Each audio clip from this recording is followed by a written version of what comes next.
We're live. All right, people. David Corn Sweat, Henry Cavill. Is it Corn Sweat? Corny Sweat? I don't know. There's Henry Cavill, James Gunn, Zack Snyder. Which way do we want to go? Of course, we're talking about the DCU versus the DCEU, Snyderverse versus Gunn, Snyder Bro versus what are the Gunn guys called now? The Gunn cult, Gun anyway. Shield. Heard that. Yeah. I've heard a lot of a lot of that kind of stuff. So there's a lot of upheaval with Superman going on. We got the cross-eyed Superman. We've got the gimp suit Superman. So we've got a lot of stuff, and we're going to break down that and all of the other things coming up in the DCU. Let's see. We are hopeful, I think. At least we were. And we'll see how it goes. We do have some comments in here. And by the way, we are the Nerd Champs. This is our brand new channel, Nerdside Champs, exclusively for live stream. We are being joined today by the one, the only Bone Bridger. This is someone who knows all about having to start a new YouTube channel because of the evil algorithm. Yeah, the evil. Or maybe I did it to myself. I don't really know. Yeah, we don't know. Or if we want to suck up to the algorithm, the wonderful algorithm that we just can't figure out because it's so brilliant. So yes. Yeah. Oh yeah. See, look, and we do have comments. The first comment is from the Nerd Champs, and it is a reply to a comment that has disappeared. Josh the Homesteader was in here saying that he was going to play a farming video game while he waited. And first ever chat on this channel too. Yeah, you got the first ever one, right? Yeah. And he's a real homesteader. And then he homesteads on the internet when he comes in from that. So I am the knight, MF. I don't want to get stricken. Demonetized. Yeah. Cover. So great. Let me guess. You guys are going to dump on Snyder and say that Gunn is DC's savior, predictable as okay. So we haven't said. I don't think we've ever said that we think this is a guarantee, Dan. I think, we've had this before with people. Yeah. We've never said we thought this was it. We said that we're positive thinking about it, but we've never said that we are guaranteeing it's going to be good. Bone Bridger, where are you on the Snyder scale from like godlike savior to hack? Like where do you? I really super duper hate everything about Batman and Superman past 40 minutes in. I super duper hate that he had to have a different cut to make a movie tolerable, and it's still 4.5 hours long or whatever it is, Justice League. But I'm very hopeful for the James Gunn DC era and the Superman, but I still think there's a good chance that it all could be bad. The new stuff could be bad. The old stuff could be bad, but which will be better? One has to be better. They can't be the same. There's zero chance they're equal in any way. They can't be equal bad, but we'll always have Christopher Reeve. That's what we'll. That's true. You do have a good Superman. Yeah, that's right. We could default back. Gunn is a one-trick pony. This is from Thug Dog. Everything must be an unserious comedy. The depths of an entire cinematic universe will be wasted with him. So I think he did a pretty good job in the MCU. I mean, I know it wasn't like his ship, but he did a pretty good job in the MCU of making things weave and making things, even though he did focus on comedy stuff, I think he did well. I mean, I think the idea that all Gunn can do is comedy is not true. I think that he is capable of more than that. I think there was pathos in some of the Guardians movies. Well, yeah, for sure. Here's okay. I'm trying not to I don't want to sidetrack us just yet, but I hurt in the immortal words of Johnny Cash via Trent Reznor. I hurt myself today, and I now know that I still feel. I finished my rewatch of Man of Steel today. I finished it this morning. I had to take a 2-day break after watching the first hour. A 2-day cooling off period, a break. I know that nobody can hate it quite as much as I do because I hate it with white hot passion. There's no way anybody can hate it as much as you, Dan. There's no way. But you're saying Thug Dog here says Gunn is too silly.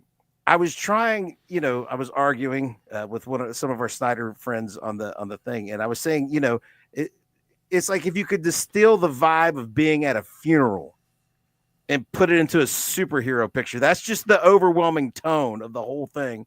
But then I was driving today and I figured it out. Man of Steel is like somebody watched Saving Private Ryan or The Schindler's List and said, man, that was a fun adventure story, but only if it had superheroes in it. You know? I think go ahead. The thing about Yeah.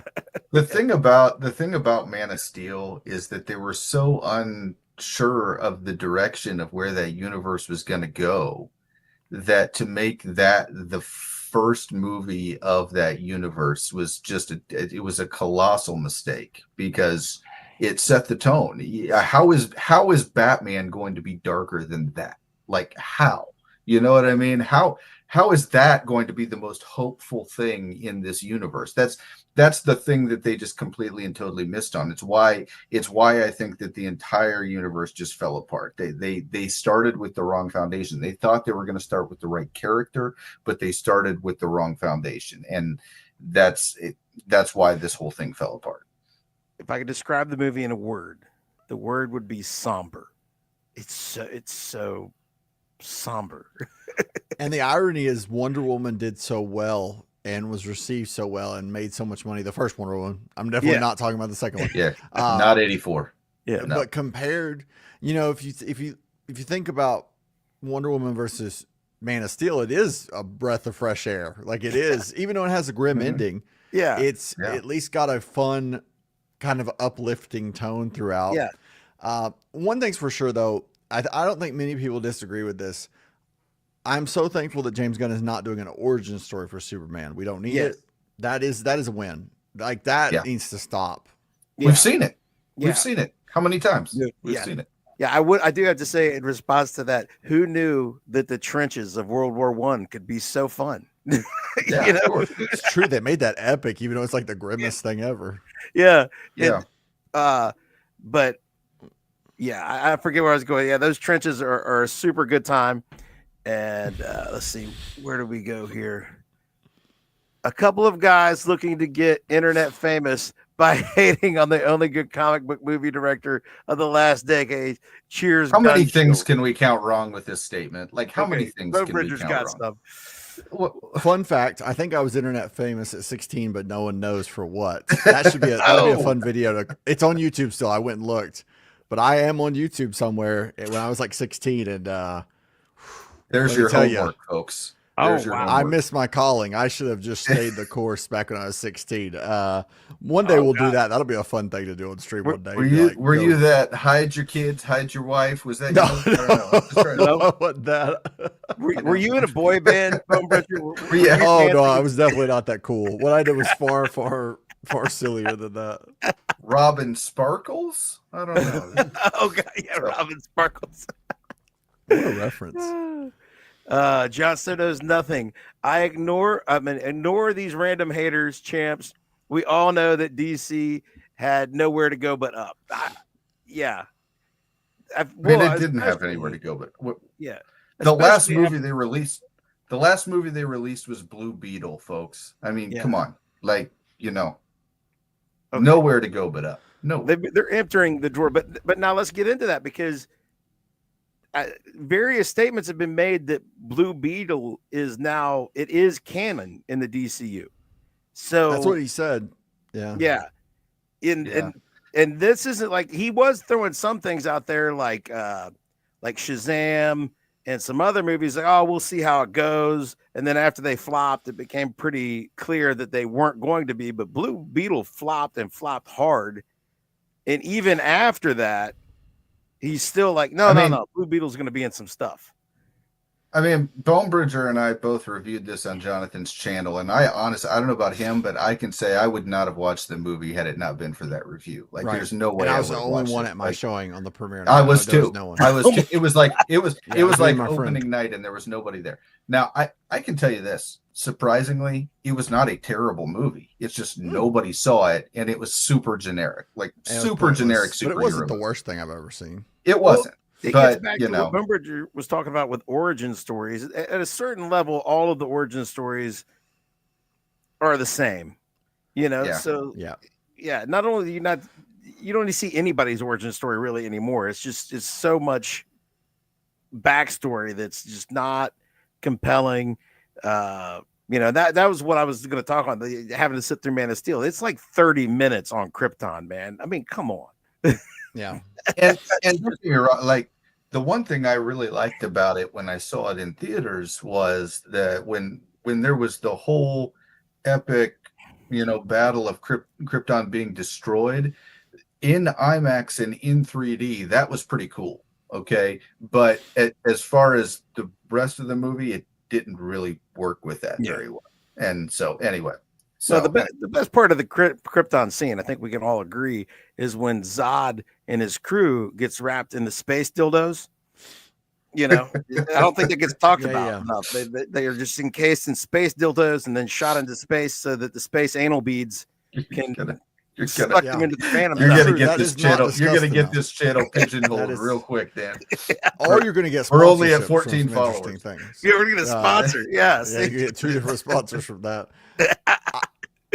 I love it. Barry Allen is slow. I understand people defending directors that they like, but defending DCEU is just dense. At the very least, we will have something different that still does the source justice. So I don't know. I mean, he's going to put stuff from the comic books in there. The question is, does he put so much source material that it's a little out there that the common viewer is like, this is a little silly, but even if it's comic book accurate, it's just too fringe. Because I think we're getting a lot of fringe. Like, I, for one, don't mind the haircut we're about to see on Green Lantern, but a lot of people are not going to be thrilled when they see that haircut. Yeah, they've never seen Guy Gardner before.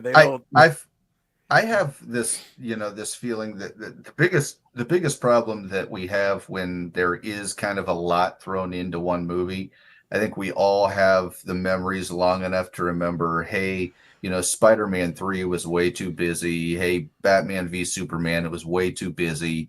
It gets to the point where it feels more like studio meddling and all that kind of stuff than it is actually trying to fit things into a story that makes sense in a continuous universe. And that's kind of where I'm at with this whole thing. I want to see how Gunn does it in this movie before I judge it. But, I'm not opposed to the idea. I just have to see it, It's intriguing. Like, I do like that. Like, I'm intrigued by how it works. Like the dog.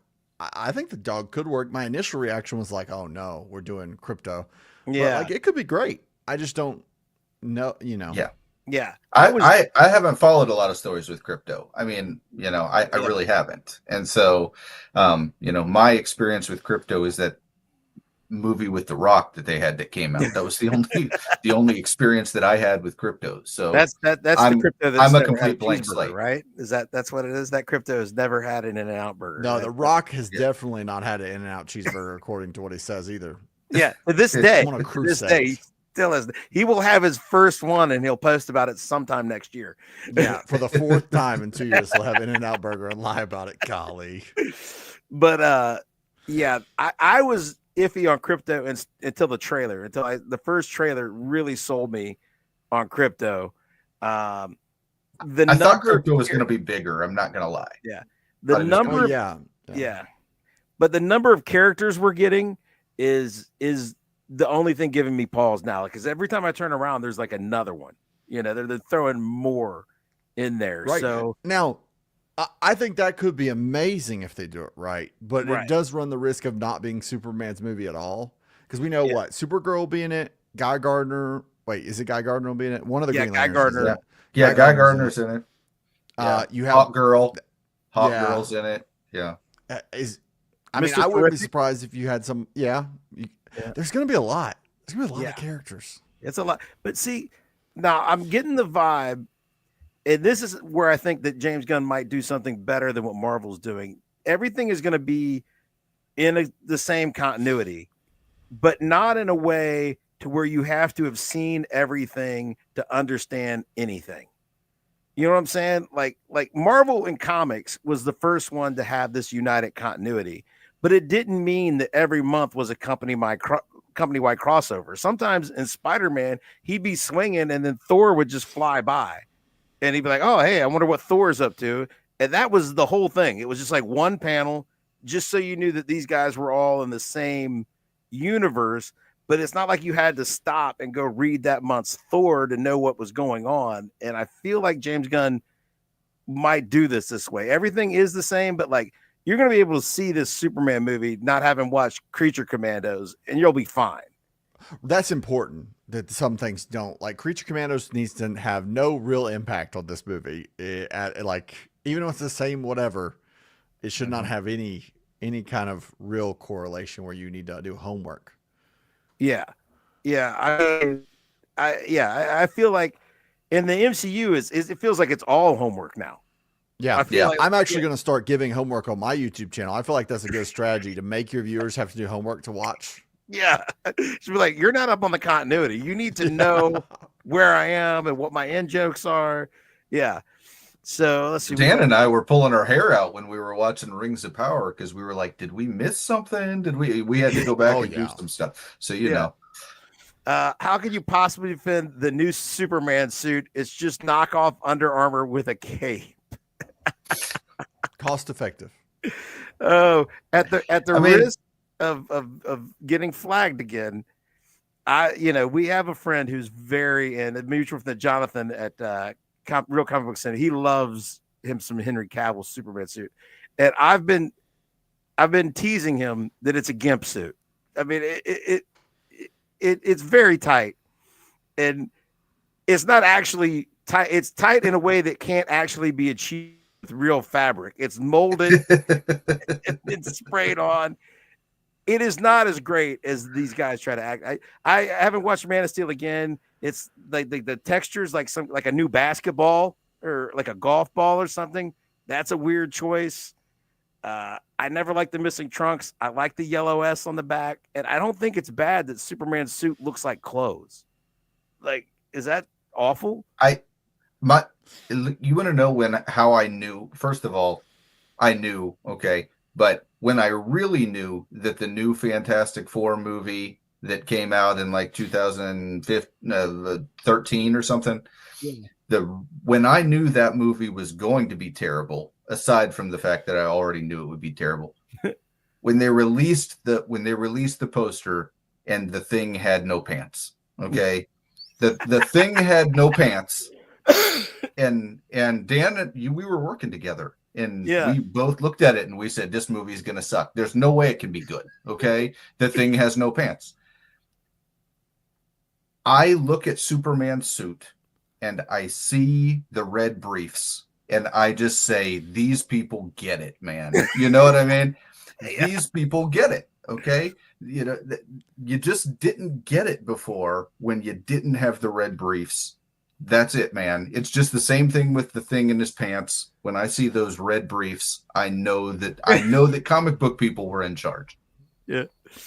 I also don't think it's a bad idea to go this route because I'm sure they're going to go the whole his mom made the suit or his dad made the something. Yeah. And have it be endearing. And then also like he doesn't look super threatening, but he's very capable. I think that's smart for.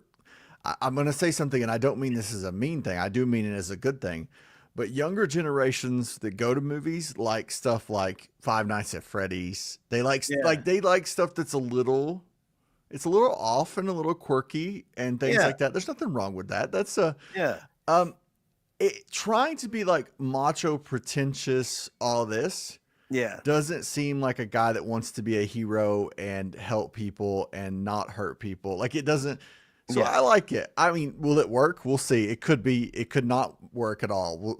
The pattern fabric, that they had in Man of Steel, when you zoom in on it, it almost looks like diamond plate steel. You know. Yeah. I just have never been a fan of that. A lot of superhero movies have gone towards that kind of a thing because it's easy to put a muscle suit underneath it, I guess.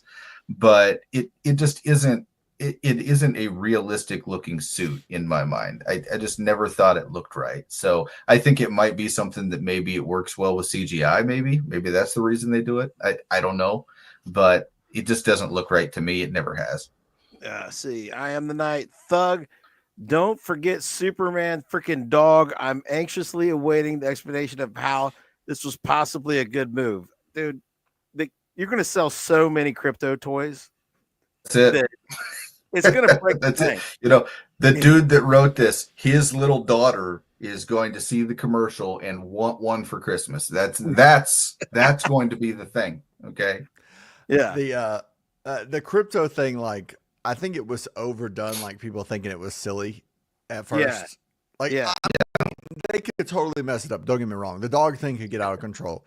Like, Yeah. if crypto is acting like Miss Marvel and flying through spaceships, it's going to get silly real quick. But I don't think that'll happen. If he like pukes up like 10 tongues and eats somebody's eye, then I might just leave the theater. I might just be like, nope, that's not happening. I've watched this once. I'm not doing it again. But if he's just a dog with power, there's generally a rule with dogs, okay, and it's generally the Chekhov's gun, okay. Generally, when there's a dog introduced late in that story, the dog becomes very, very important, right? You talk about Jim Carrey's The Mask, right? There's a dog at the very beginning, and before this movie is over, this dog is putting on that mask. It, okay? Yeah.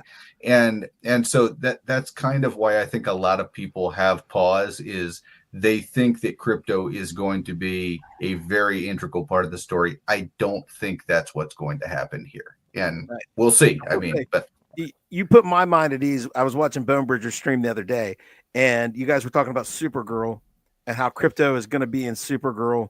And I was first feeling really confident because it's a super-powered dog, that I was going to have a prominent dog in a movie, and I wasn't going to be scared that the dog doesn't make it. Right. Because we were talking the dog about, will make it. It is a movie trope these days. Yeah, things that make you cry in a movie. If you kill the dog, I don't care if it's a horror movie. When you kill the dog, I'm going to tear up, man. I just can't take it when you kill the dog. And then, like, I was watching How It Should Have Ended, and they were in the cafe, and Batman makes a joke that dog isn't going to make it through the movie. And then it got in my head that crypto's not going to make it. And I'm like, I'm not going to have fun if crypto doesn't make it. But now I know he's going to make it. They're not going to play any. They're not going to take any huge risk in this movie, too. I think that's important to know. This is not going to be a dramatic, sad movie. There's going to be some sad elements, but it's not going to be a sad ending by any stretch. Yeah. I mean, we already went sad Superman. So I mean, Barry Allen is slow. I'm curious. Batman. Any character cameos we don't know about yet. Well, I mean, is it confirmed that Supergirl will be in it? Or I'm pretty sure that's all but certain. Mm-hmm. Yeah, so that's not in the trailers. I mean, could they squeeze Momoa? Could they squeeze Lobo in? Yeah. Yeah. I mean, now that he's been confirmed, I think that's a natural one that might show up. I don't know. We'll have to see. I mean, the great thing about the DC universe is there's a wide number of characters that they could throw in at any time. So then our boy from Guardians of the Galaxy, let's just make Chris Pratt Batman. Let's pop this thing off and see the internet go crazy. Let's go for it. He gets to be Mario. He gets to be Batman. He should have been Indiana Jones. Yeah, we can get him in everything. He saves every franchise. He's the best. Jurassic Park. Jurassic Park. Technically, Short Round should have been the next Indiana Jones, but they weren't going to do that for obvious reasons, because Disney just pretends to care about things like that. Yeah, dude. He had just gotten back to acting, and he's in like one of the most acclaimed movies in decades. Phenomenal actor. Everybody loves him. Yeah. Easily could be the handoff. Indy hands in the thing. It could be a really fun adventure. Nope. Can't do that movie. Nope. It's like he runs into Harrison Ford while they're both doing press, and they hit like just long lost best friends, Crazy idea. That's just a crazy idea. You can't do that. You got to waste $500 million instead. Buddy, it's Kathleen Kennedy, man. It's Kathleen Kennedy. Well, I mean, it's the company that couldn't get Han, Luke, and Leia in the same room in the same place. In one scene. One scene. Just one. Like the opening scene. Like maybe they're together and, maybe Han's not a bum father. Luke's not hiding on an island. I don't know. Yeah. Maybe just like even a recap. Like here's something that happened like 4 years ago before everything went to crap. And they're all together. Nah, That wouldn't make a lot of money. I wouldn't do that. No. It's not necessary. Jon Snow knows nothing. The trailer is lending me to believe that they are really focusing on making Superman the shining light of this new universe.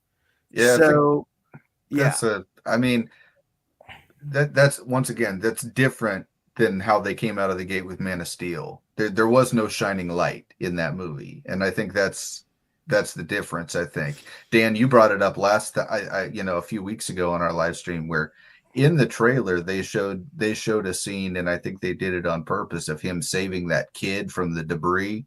I think that the reason that's important is that's who Superman is. Superman will go to great lengths to make sure not one person in the path of this vast destruction that's happening is gonna be harmed, and that's the difference, I think, between this universe and the previous one. Yeah. I again rewatching this Man of Steel, and I had only ever seen it once. I went to theaters 11 years ago. I watched it one time, and to my recollection, I remember thinking that wasn't that great. That Superman is not for me. Watching it again, I thought I was going to be like, oh, that's not as bad as I remembered. It was so much worse. And one of the things was like all of these traumatic, like maybe we were all in a different headspace at the time, but I was like thinking, do we really need all of this 9/11 imagery in this movie? Like people running from dust clouds of buildings collapsing. Like, do we need this trauma?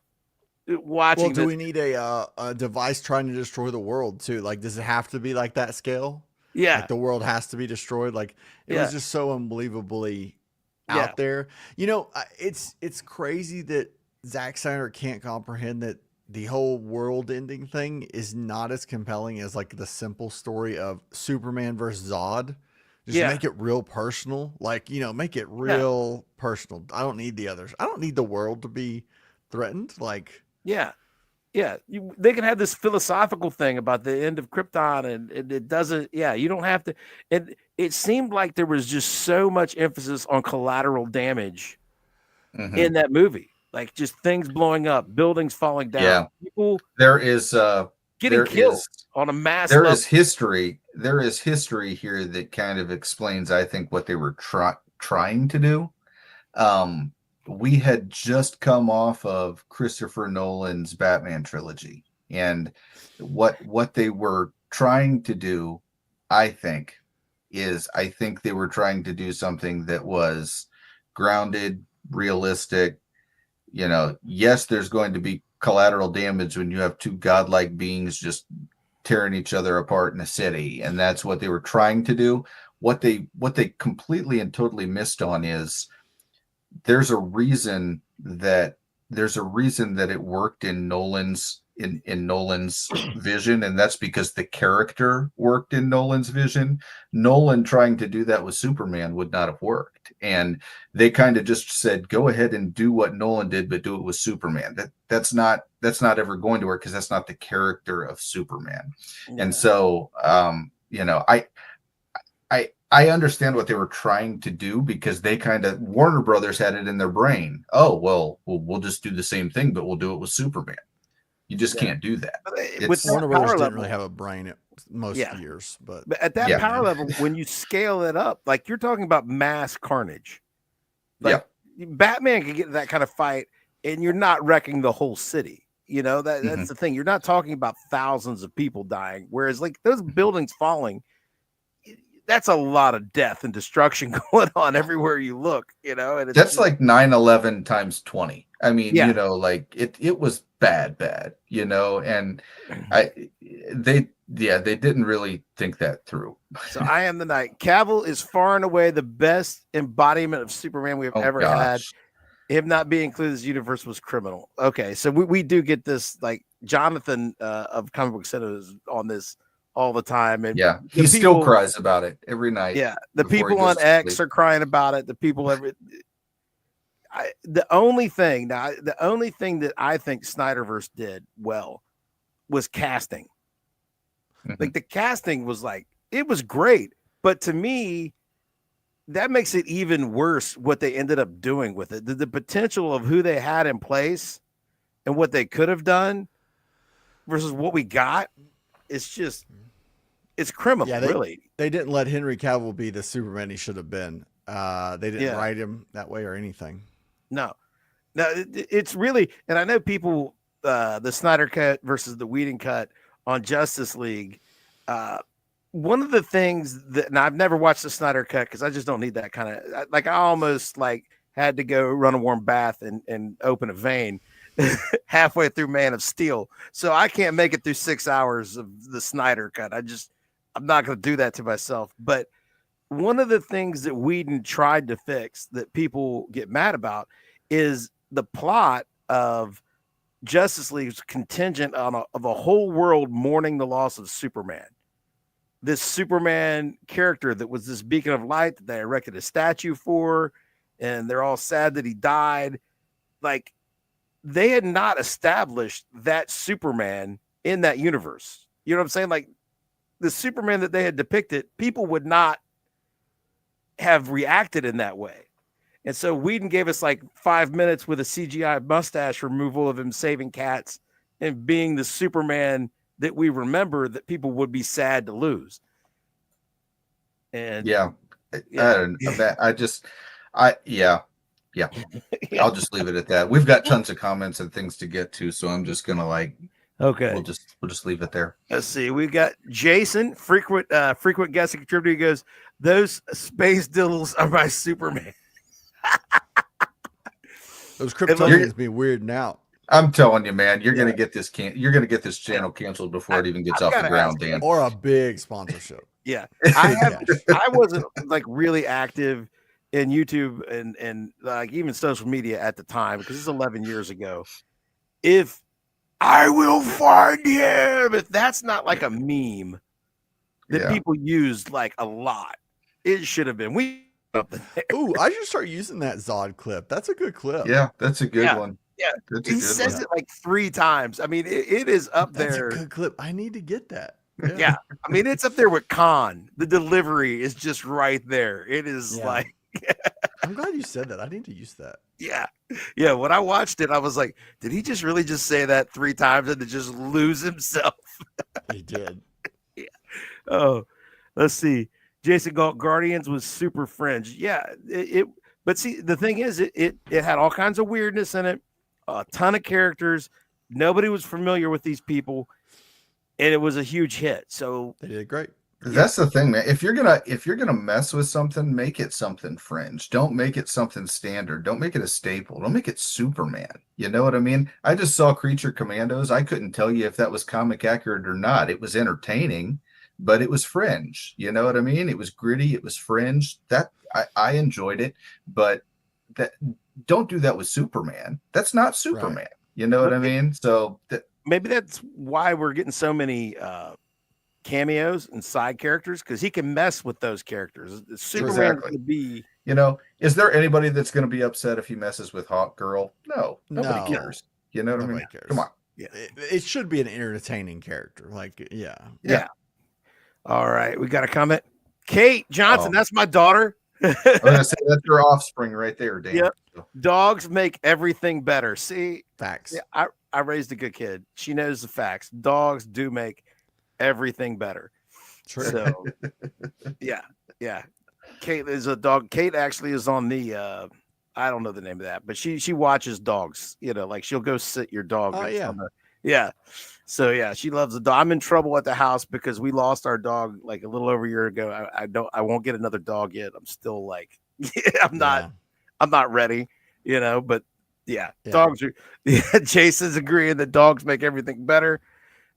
It's going to feel like an actual comic book universe. So I think if they do this right with all these cameos, like you said, if they do it right, that's what it's going to feel like. I love that this isn't just a solo movie. I know some people are like the fear is that Superman would take a backseat the whole movie, but I do think that this is about an era and not an individual movie. Like that's so important. It's important for DC to set the tone early and follow through that way, because the thing that's missing from Marvel is the connected part and the continuity and things actually mattering. And that's not going to change with Captain America 4. It's not going to change with Thunderbolts. And if it changes with Fantastic Four, it's going to be changing an after credit scene. It's not going to change during the movie. So I think they have an opportunity to get people excited about Batman, Supergirl, Justice League movies, all that stuff. Yeah. You could do it in a way that is fun and doesn't bog it down. If they're passing through, if it's Superman's story and Superman's world, but he talks to this character, or he sees this guy for a scene or two, and they don't have to be involved in the entire plot. And then it'll feel like a comic book universe. Like, there are things going on. You're watching this story with Superman, but there's other things going on in this universe all the time. You get that connectivity. Let's see what else Jason said. Fantastic. He's talking about Fantastic Four. Which comic do you think Cavill embodies best? Night. Cavill. Well, Cavill. He looks like Superman. I get the impression he could have done it. I feel like with a different writer and a different director, he could have delivered a good Superman. He could have been Superman. That's not even a question. He does look like Superman. Too. Well, the Wolverine. That was actually a good Wolverine. Cavalrine. I don't think Snyder likes Superman as a character. Yeah, I don't know that Snyder. I don't know that Snyder was really focused on Superman. I think that movie was just the launch of his universe. I think he was more focused on the universe and building towards Justice League, which was a mistake because, as we've stated, that Superman movie was just not. It was not about Superman, so that made it not work. So it depends on what you mean, like the DC Comics character from Action Comics from the 30s, like that Superman. I don't think Snyder's overly interested in that. Nietzsche or whatever you said, like the philosophical Superman from philosophy, the Ubermensch, that's the Superman. I think he got the two conflated. He was trying to do some Ayn Rand stuff with Superman, and that's why we got all out of whack. He was doing like some Jesus, parallels, some man morality things, and like it got out of like he wasn't interested in learning what Superman is and was. I don't think. I still think that movie. Okay, and first of all, I did not hate this movie a fraction as much as Dan did. Okay, I did not care for the movie. I did not care for the movie, but I didn't hate it near as much as Dan did. But one of the scenes in the movie that has never made sense to me is the idea that Jonathan Kent is going to stand there and let the tornado sweep him away. Oh yeah. When no, you can't let anybody know who you are, right? And then he goes and he twists a semi truck in half, and he does all that. It's like, well, you didn't do a good job of hiding it, kid. Your dad died, and I hated that. Not to mention he's Superman. He could have traveled at the speed of light and saved his dad, and nobody would have even noticed. Okay, there's a lot of things that just don't make sense in that whole ordeal. And it was because he must. Trying to get this explanation from the Snyder Bros, it makes no sense. That scene alone it just kind of shot the whole movie down for me. I wrote this down. I had to go back and be like, wait a minute, what did he just say? Yeah. Jonathan Kent is a villain in that movie. I'm telling you right now. Yeah. He is like worse than Zod. He is the villain of the piece. He gives opposite advice. He gives the opposite advice of Uncle Ben. Uncle Ben says, "With great power comes great responsibility." Jonathan Kent says, "No. You got great power. We can't use that. We can't. No, for the greater good. What are you talking about? No way, son." The bus thing. The bus. After he saves the kids on the bus, Jonathan Kent's quote is, "There's more at stake here than just our lives, Clark, or the lives of those around us. I have to believe you were sent here for a reason." And it's just, there's more at stake than our lives or the lives of those around us. That's Zack Snyder writing right there. That's some Yeah. quality. Oh, that is the total 180-degree opposite of who Superman is supposed to be. Yeah. Like nothing is more important than the lives of those around him. Exactly. Like he's got all this power, but really at his core, he's a good man who unerringly will do the right thing. And the right thing is saving people. I mean, come on. Yeah. But he's just like, yeah, maybe you let them kids drown. I mean, you don't want them to find out. Like, and the other thing is they keep talking about like, you're here for a purpose. You're going to have to do great things, but it has to be the right time. Yeah. Like, no. How do you know? Like, when are you supposed to know if it's the right time? Like, so let me just throw a scenario out here for you, Dad. Let's just say there was a school bus of drowning children. Is that the right time?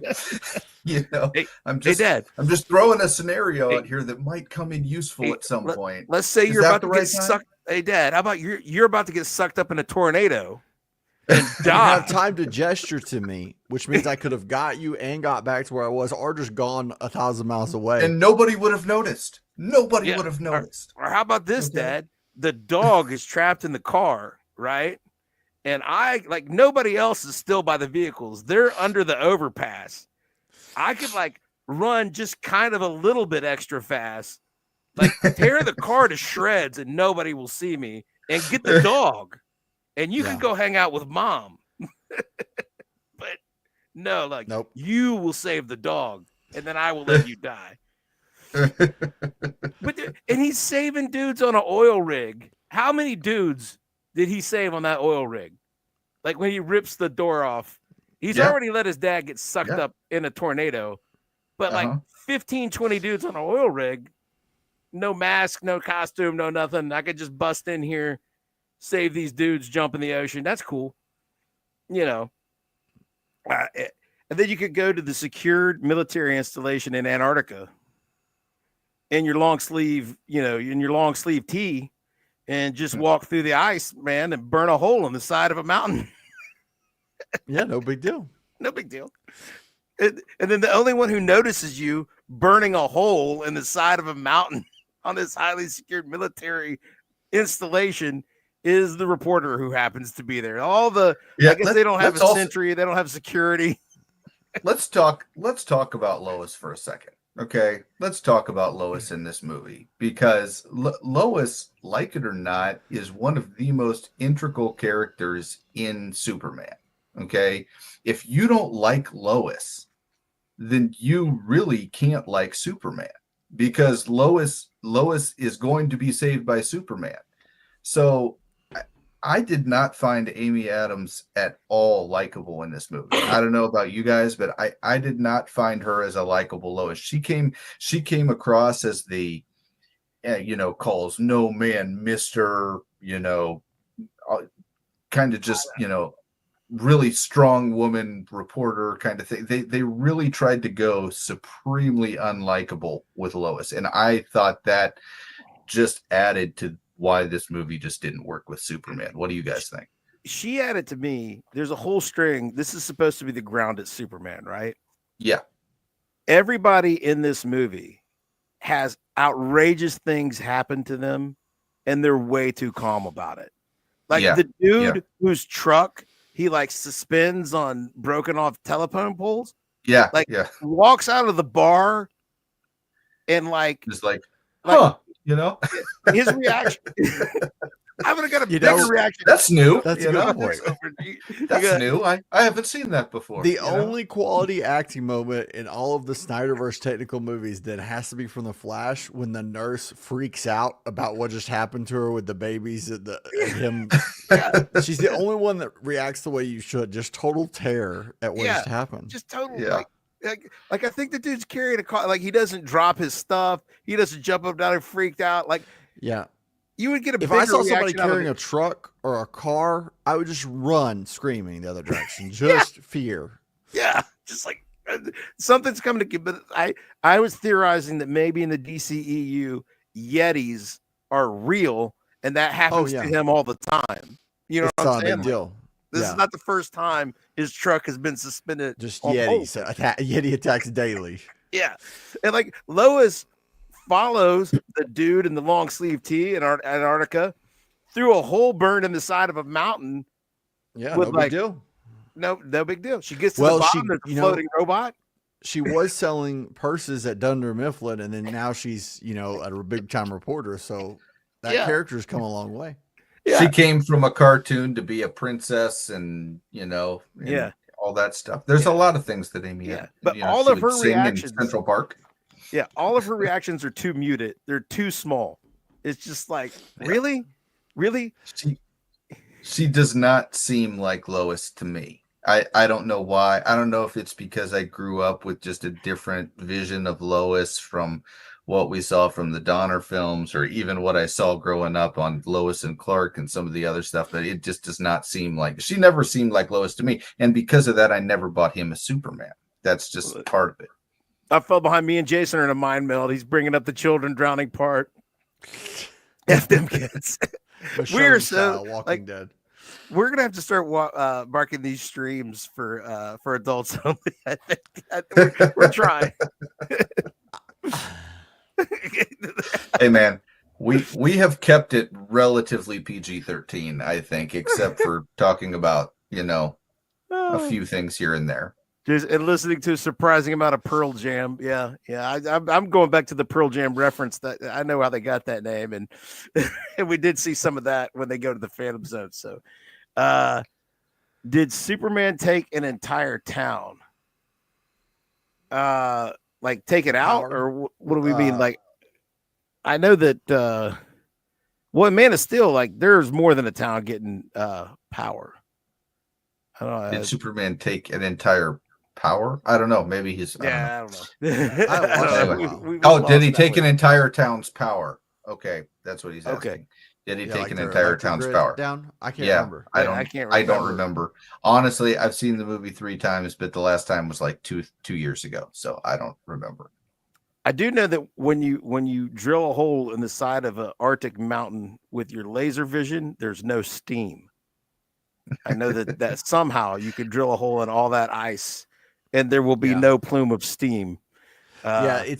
They've got some plot holes. It's not like Spider-Man where you can like climb on walls, and that does happen, and drywall can support Spider-Man. That makes sense, but this, silly. No. You Spider-Man beat me to it.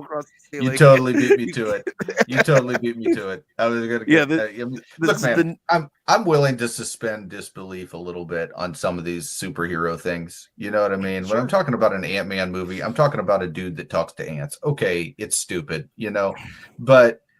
I do agree. At some point, these studios have to kind of tighten up a little bit on this stuff. I mean, if you're going to make laser eyes, you have to make the natural things that happen with lasers. Come on, well, if you're making a movie, get on it, WB. What are you doing? If you're making a movie about a guy with laser eyes, maybe Schindler's List and Saving Private Ryan shouldn't be probably not a good idea. Maybe that's not. They probably shouldn't be on the board regardless. They should probably just not be there for any. Yeah. Can you imagine at the end of Saving Private Ryan when Tom Hanks is dying on the side of the tank? Okay, and the Nazis are coming up to him. If he had laser eyes, there you go, man. There we go. Rock on. Okay. Jason's talking about Jor-El being able to tell people to duck.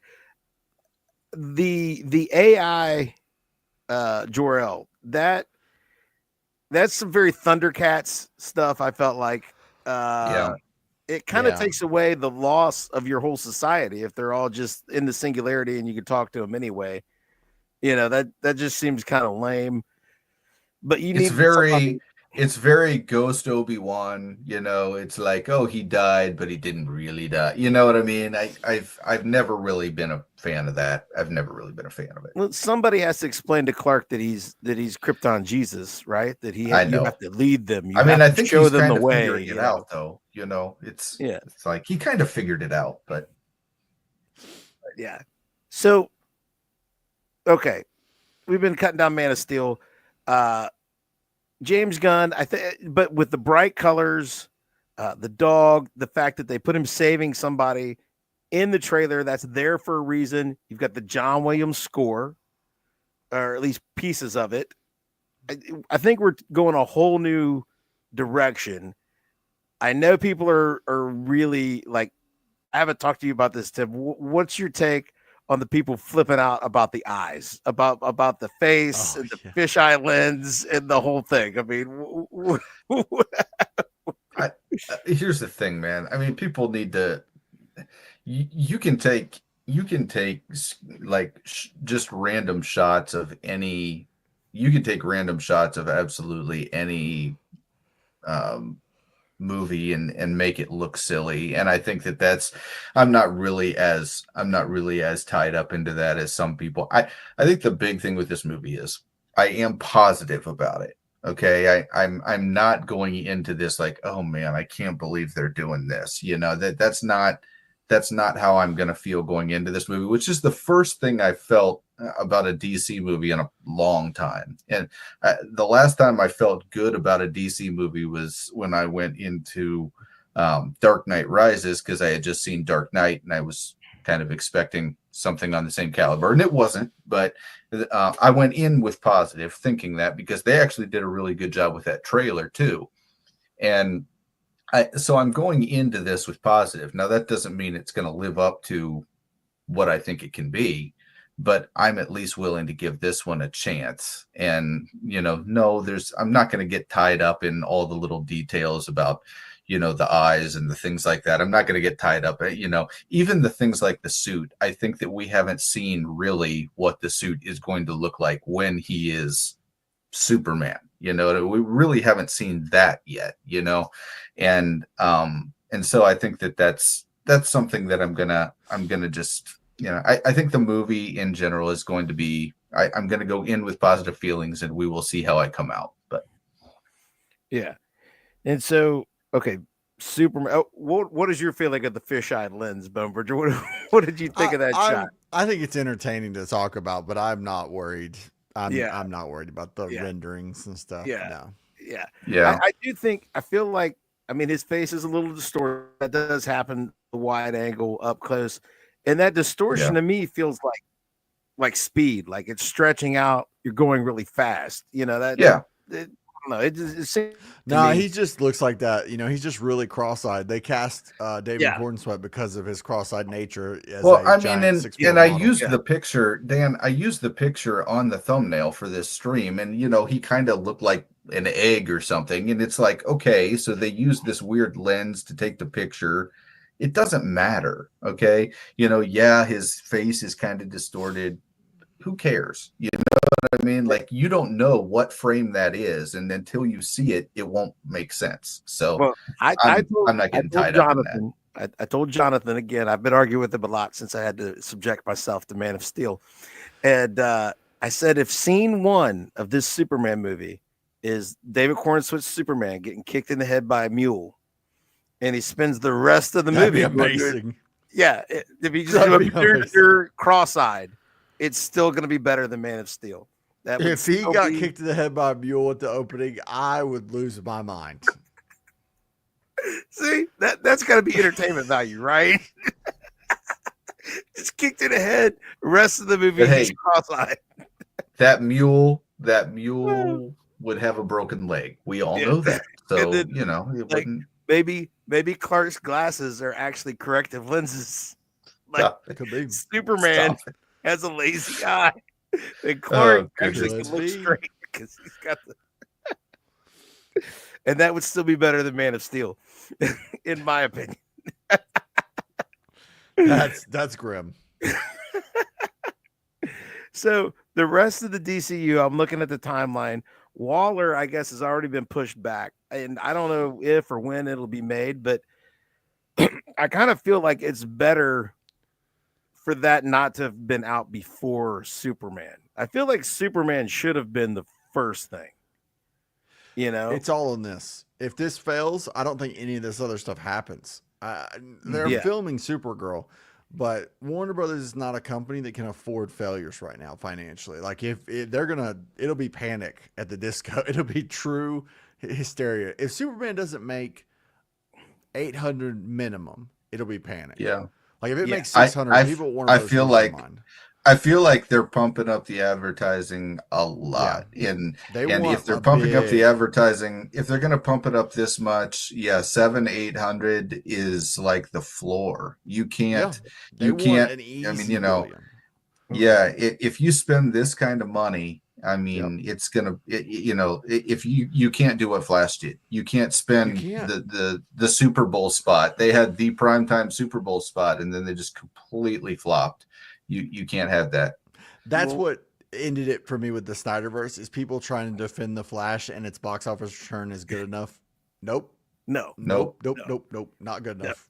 yeah, not good enough. Not even close. not even, yeah. Yeah. Well, the I mean, the it was what? Flash, It was like half a budget. I mean, it Yeah, wasn't this it even. was isn't just everybody gets a trophy. This is you gotta make money.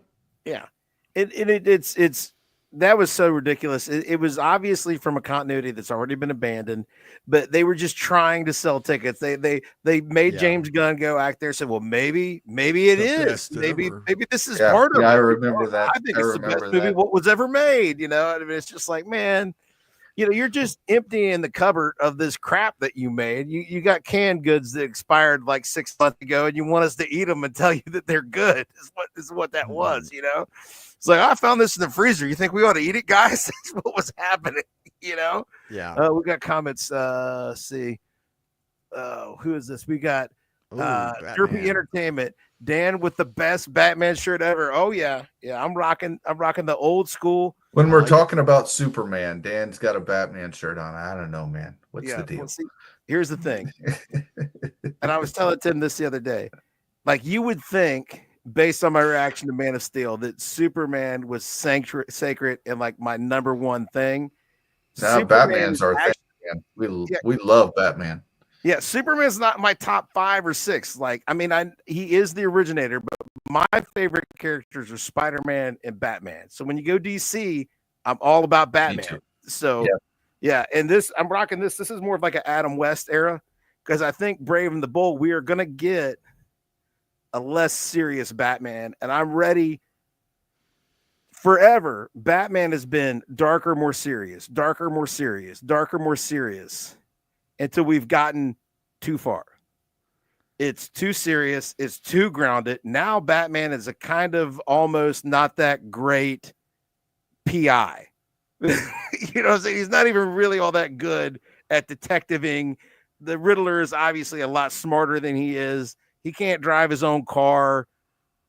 That's where we've got the Batman at now. So I'm ready to go the other way with Batman. Oh yeah, I I think got they you. will. Yeah. Yeah. I'm ready for a little less grounded on my Batman. This Batman has gotten way too grounded. See, Dan knows everything will be better than Man of Steel is correct. See?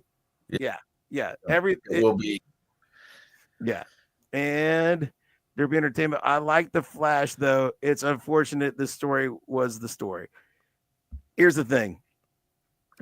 I did not buy what they were selling me. I have never seen the Flash because, I mean, I do love Supergirl in it, and I do love Michael Keaton in it. They're just not in it very long.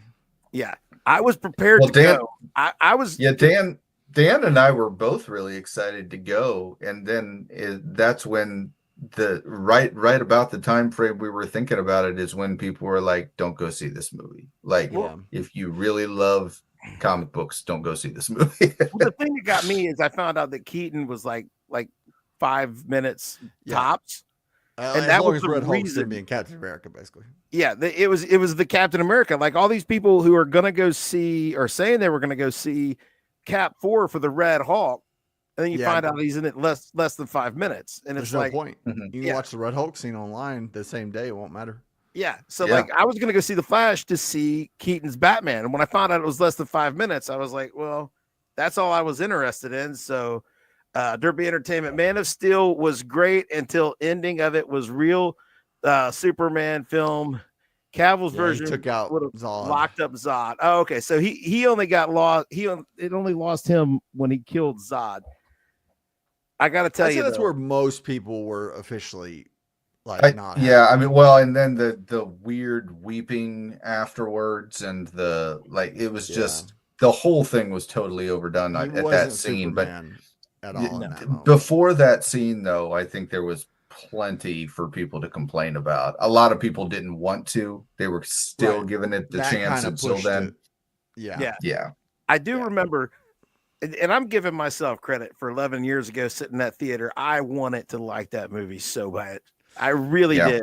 And it didn't really lose me until he killed Zod. And now watching you're the reason I went and saw that movie, Dan. You're the reason I went and saw that movie. Me telling you not to? No, you didn't tell me not to. Okay. You didn't tell me not to. I was like, we were at work and I was like, I don't know what I'm going to do tonight. And you were like, go see Batman, go see the Superman movie. And I was like, what are you talking about? And you recruited people to go with me to see the Superman movie. Do you remember this? Was I trying to torture you and you made me mad? I have no idea. I must have made you mad that you day. Made me mad. You blew a deal. You blew a deal. And I was trying to punish you. Because I remember the day after I saw it, I got in an argument with a guy that we were working with named Aaron. He had really liked it. And I was like, that's not Superman, right? That Superman wasn't in that movie. And upon rewatching, knowing that he's going to kill Zod, they're building up to him killing Zod the whole time.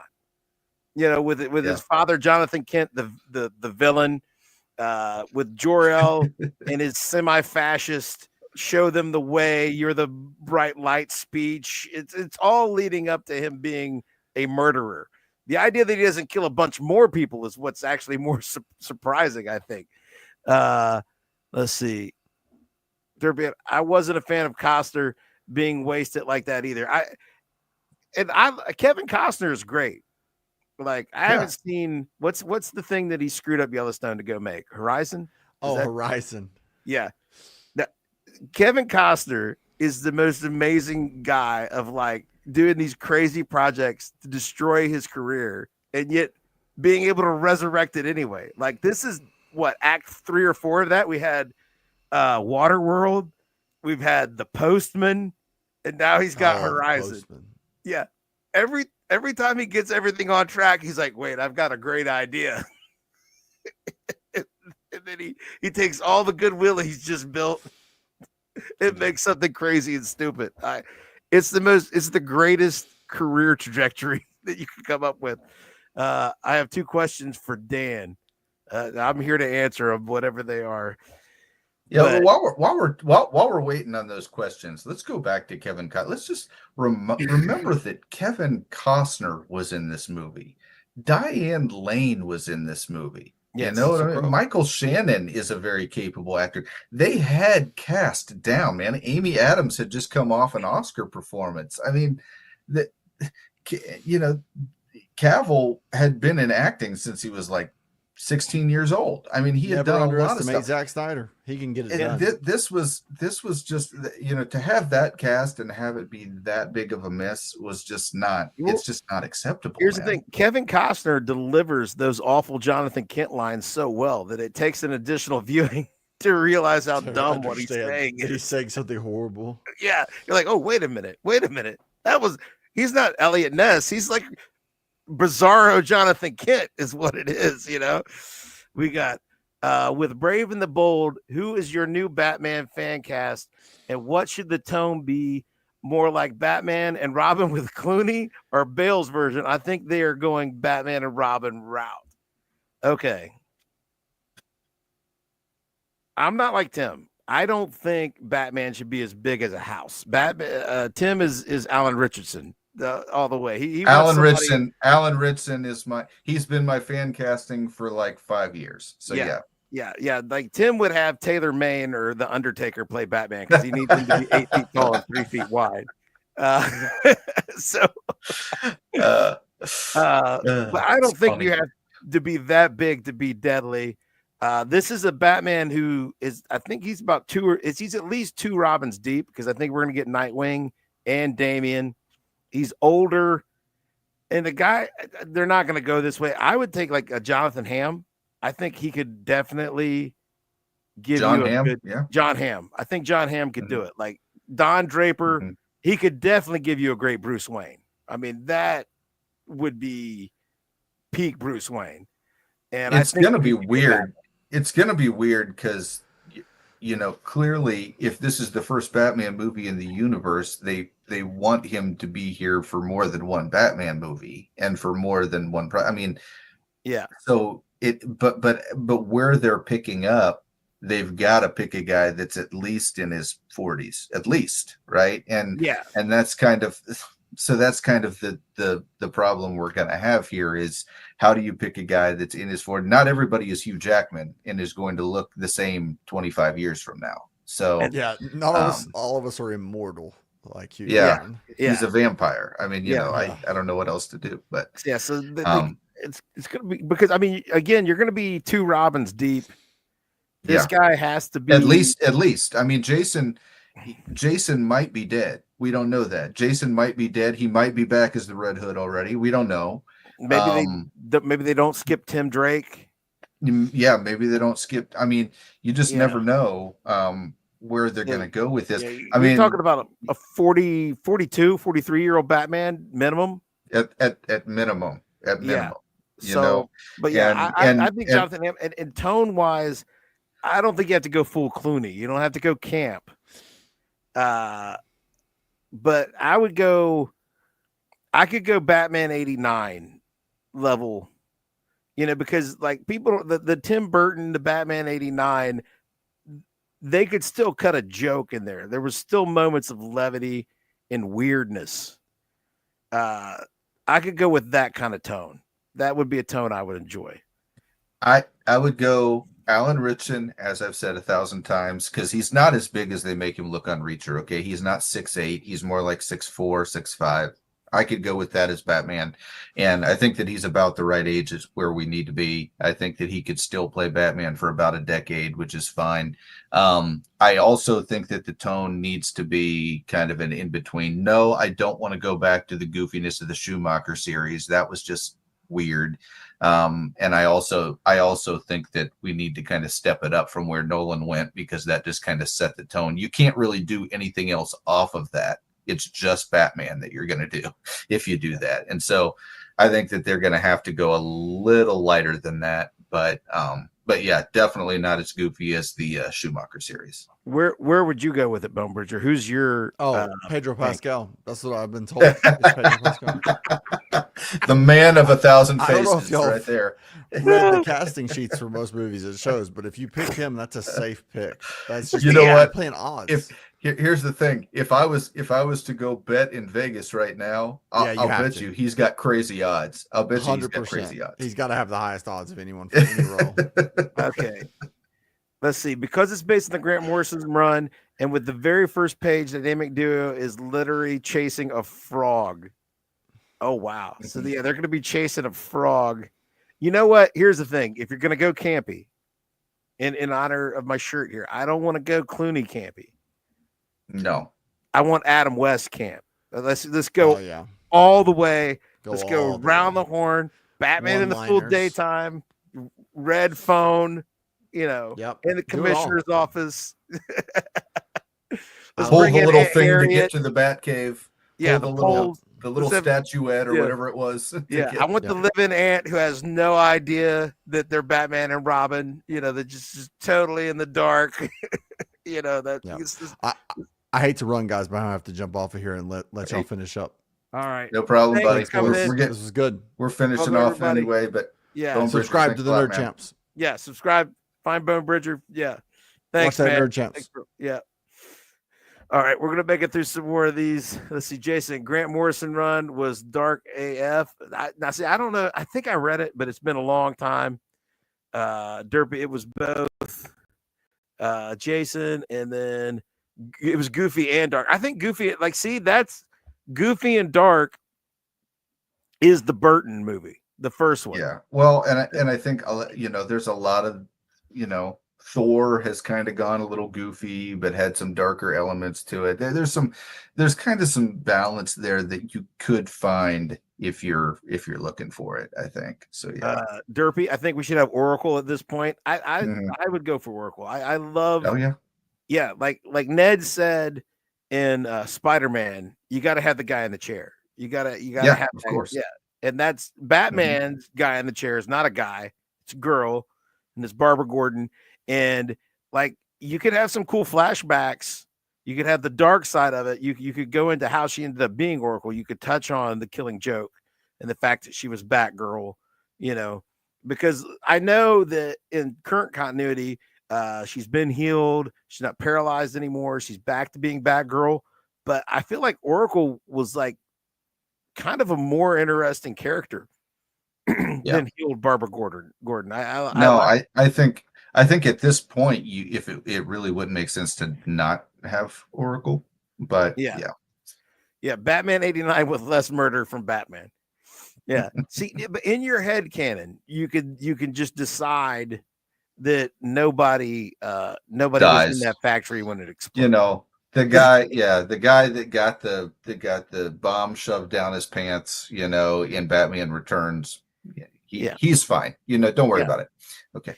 Yeah, and then Derpy, I was thinking Jake Gyllenhaal or Glenn Powell. See, here's the thing. I get Glenn Powell a lot when I'm talking with people about this. I think he's kind of the hot thing right now. A lot of people like Glenn Powell, and he can be kind of that campy but serious kind of guy, which is why I think a lot of people think that way. But no, I actually don't see either one of them being able to pull off Batman, at least for the length of time that we're looking for in a universe. So that's kind of my thing with it. Yeah, I think Glenn Powell, he's probably too young. He can't be. He's in his 40s. I think he's in his 40s. I think, but I just don't think that if we're talking about the length of time, I don't know that that's going to work with where he's at in his career right now. And Jake Gyllenhaal, I just don't see it. I just don't see it. So, yeah, I don't know. He doesn't have the darkness that the menace that you want to have lurking. The thing about these guys, nobody really has the Batman voice, and that's what's really going to be hard. It's kind of like when George Lucas was looking for actors that had a Darth Vader voice, and then he figured out, hey, none of those actors that I want that look like Darth Vader have the Darth Vader voice. It's kind of the same thing. It's like, trying to look for Kevin Conroy's voice in a person that actually looks like Batman is, if you've ever seen Kevin Conroy, he's just a skinny dude, you know what I mean? Yeah. And so it really is one of those things. Trying to find the voice to fit the actor is one of those things. And when I'm looking at Jake Gyllenhaal, the voice just is not Batman. There's just no way. I think John Hamm, like, he could do the voice. He could give you the voice. I mean, he's got a baritone. Hamm's a great actor. I think that he's a great actor, and I think he could do a great job. I worry about the length of time that he could actually act as Batman. That would be the main concern I have is, what is he? I mean, I need a guy that can at least make it a decade. John Hamm, I know that he can make it 5 years. Can he make it 10? You know what I mean? Yeah. Because with the way these slates line up, 5 years might only give you 2 pictures. That's it. You got to get all these other ones slotted in.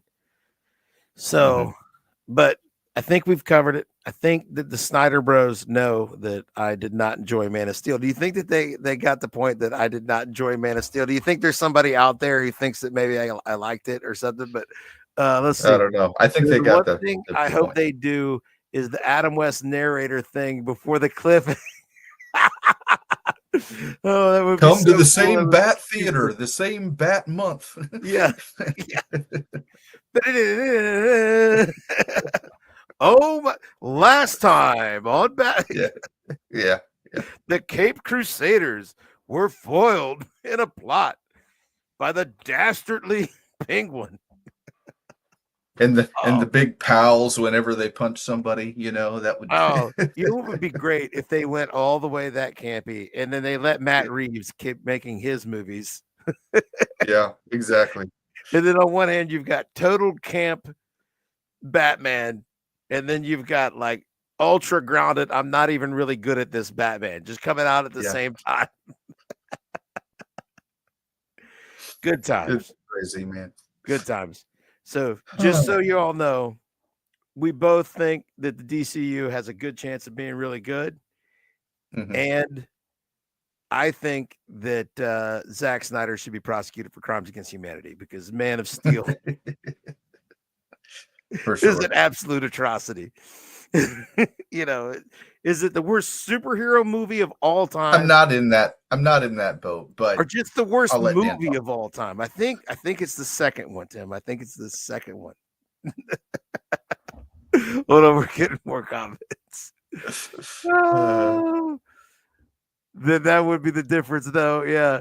And Batman versus Superman was worse. There's just no yes, doubt about it. Yeah, yeah, there it is was. no doubt about that. But now, see, here's Yeah, the thing, and I'm different, and Tim knows this. I always hate the first movie in the bad series more than most people. And then I'm like, the second one, what did you expect? They don't offend me like other people. Like The Last Jedi, I went and saw it, and like Tim was just like, he was apoplectic. He was up in arms. Tim was like, he dug a hole and he hid in it after he saw The Last Jedi. And I literally texted him, was like, why is everybody so upset? Because I was that upset after I saw The Force Awakens. And I know that retroactively everybody wants to act like they hated The Force Awakens, but no, you didn't. No, you didn't, because you weren't on my side. I was hating it all by myself. I was alone in the wilderness hating that crap movie until The Last Jedi came out. And then you all realized how bad it was. But Tim will tell you to this day, I saw The Last Jedi. I was like, well, that was better than I thought it was going to be. Like, why is everybody so upset? I expected it to be awful. And it was just, I mean, it was awful, but it was on par with the awfulness I had come to find. And so I looked at Batman versus Superman the same way. I was like, well, it might not be as bad as I thought it was going to be. It was bad. it was bad. Yeah. Dude, that's another one. Ben Affleck is such a comic book geek, and he's a great director and a pretty good actor, and he's made some really great films. And the fact that he hasn't got to be in any good superhero movies, he got to be crappy Daredevil, too. Yeah, and crappy Batman, and that's just such a waste. Let's see. I hope they do. Let's see. I got to run through these because I'm getting behind, and my bifocals aren't strong enough. Oh, let's see. Jason, Batman vs Superman was worse because they got Man of Steel wrong. See, Jason's with me. When you build on a foundation of poop, you can't have a solid structure. It's going to fall down. You want to know how bad it was? I went to the theater back in 2016, and when the Wonder Woman scene happened, I shouted out of excitement seeing Wonder Woman on screen. Everyone's silent. Oh my God, nobody was with it. This definitely wasn't a Deadpool Wolverine derby in the theater. I was, and then in. That's how I knew it sucked. I mean, nobody else was still at the end of the day, what ultimately here, the Snyder Bros can hate on us all they want. They have in this chat, they have this entire time. They have in our past videos. Look, we're not guaranteeing anything in this universe. Dan and I are smarter than that. All right. Yes. We have been fooled way too many times. Yeah. Okay. We're not guaranteeing anything. The only thing we're saying is what we put out on this thumbnail, hope. That's all we're saying. We have hope that this can be good. Okay. Yeah. It might be as atrocious as the Snyderverse. So far, it doesn't look that way. Creature Commandos was great. Okay. Yep. We know that some of the other projects that they're focusing on are going to be unique and different. They're going to take unique perspectives on things. I'm very, very interested to see where this universe goes. But no, it's not a guarantee. And, we might be showing up. And if it's bad, Dan and I will say it's bad, guys. We're not above that. Okay. We're not above that at all. As soon as we see that it is not good, we will tell all of you, hey, you guys were right. This thing sucked. I mean, we'll tell you. So, but that let's just throw that out. At the end of the day, we have hope, but the Snyderverse was atrocious, and there's really nowhere to go but up from where they left it. Derby wants to know if he's wrong that he prefers the theatrical Justice League to the Snyder cut. And I will tell They're you both awful. I don't even care. Yeah, that's the that when people say which one of those do you like better, it's like saying, do you want to be stabbed to death or shot to death? I don't care. Are those my only two options? Yeah. Now, I will say this: that's I will not and have not watched the Snyder Cut, but for some reason, YouTube decided that I was really interested in side by side shot comparisons of the Whedon version and the Snyder version, and it was just my homepage was all that for weeks. And yeah. Well, there there always was nothing that was gonna live up to the hype of the Snyder Cut. Whenever anybody talked about Justice League, everybody was just like, "Oh, but wait till we get the Snyder Cut." And it was just, I knew it was gonna suck. I knew it was gonna suck because it was the only thing that everybody was hanging their hat on. Well, and those side by sides are always posted by Snyder Bros to try to show you how much better they are. Oh yeah. And I always like the Whedon version better because it's not gray. It's not just totally gray. And then like I know why the Snyder Cut is 6 hours long, because in the Snyder version, like when they're side by side, the Whedon version is always going to black so that Snyder can put in a lot more footage of like cars driving down the street and people walking down the hall. Just like people walking down halls, car driving down the street. This guy's still walking down the hall. Car drove down the street. Guy's walking up some steps. And it's like, God's sake, can't he just get where he's going already? Like, why do we need all this? And now that's got to be at least an hour worth of the extra time. Let's see. For sure. Yeah. Dave said it's fair that I haven't seen it. And then, that probably that you said they're both bad. The theatrical cut. Oh, they are. They're both bad. It's better. That does help. All right. I think that we've covered it. I bought a ticket to see Man of Steel in the theater. So I've been fooled before, so I don't know that the James Gunn version is going to be great. I hope it'll be great. I know that the MCU is totally just fell off a cliff. So if we're going to continue to get superheroes in film and entertainment, Superman isn't just the last hope for DC. I feel like he's the last hope for superheroes in movies and television. So we need this for a long time. Yeah, for a long time. Yeah, and then Jason's theatrical cut is that was Jason. And then the Guardians trilogy is a perfect example, especially Volume 3, and why James Gunn is the new hope for DC and balance of tones. But that's just me. Guardians 3 was great. It had a lot of you take something totally silly like mutated animals with robot parts, and you get genuine emotion out of it. Just genuine, real emotion and pathos. So he can give you over the top. He can give you comedy. He can give you sorrow.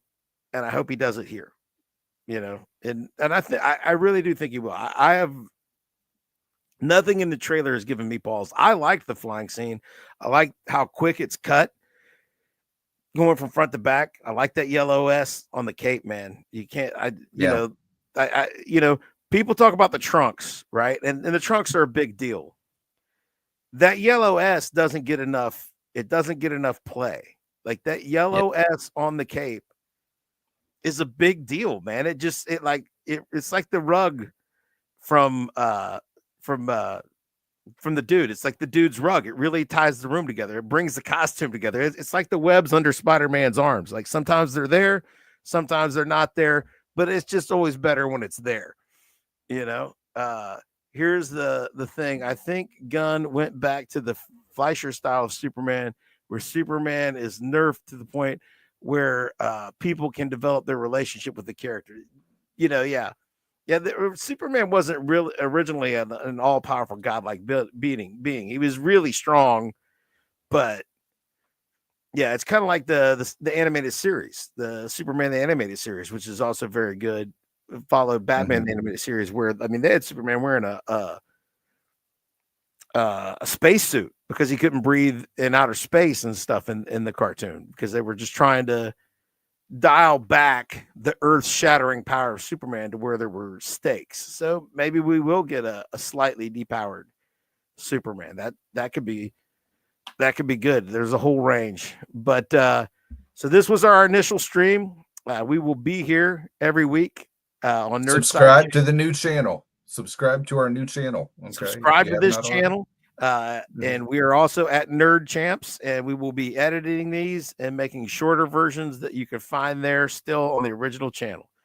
All right. So until then, I'm Dan. That's Tim. We'll see you later.